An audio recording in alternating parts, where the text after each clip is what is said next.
Now, doctors have developed a way to make 3D images of the actual electrical waves or patterns that drive the human heart. It's a pretty amazing technique that's now part of a groundbreaking study. Tonight, our story begins at the home of one of the study patients. Here's news specialist Ed Yeates. Once the AFib started, then it would occur more often and more often. A heart racing out of control, shortness of breath, dizziness.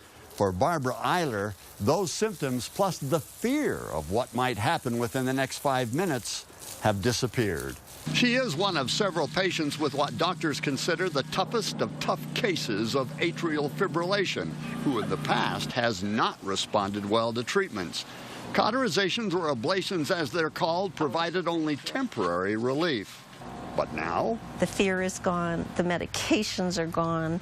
I'm living as normal a life as I have lived in probably 25 years. On a monitor, Barbara's heart rhythm looks something like this. Electrical waves that drive the hearts of these patients drift into chaos. The heart races erratically, sometimes 300 to 600 beats per minute. While 3D imaging of the heart has been around for a long time, doctors John Day and Jared Bunch at Intermountain Medical Center developed a technique to 3D map the actual electrical waves that drive the heart.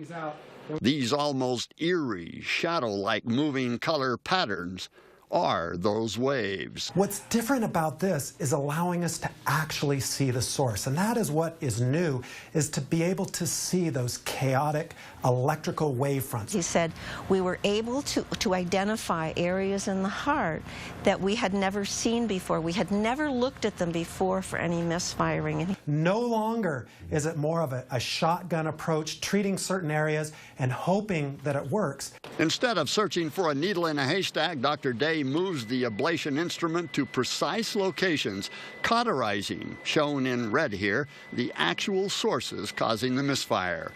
For yet another patient, the electrical chaos diminishes as heart rhythms smooth out, beating more like a well-tuned orchestra. For Barbara Eiler, feeling that difference feels good. And so for me to be drug-free for these last 5 months has been like a new lease on life. I'm living as normal and perfect a life as I can hope to ever have. Ed Yeates, KSL-5 News. Ed, thank you. Dr. Day says his team's ultimate goal is to use this new technique to cure the toughest cases of atrial fibrillation with just one ablation procedure. It's amazing. Isn't that wonderful? Well,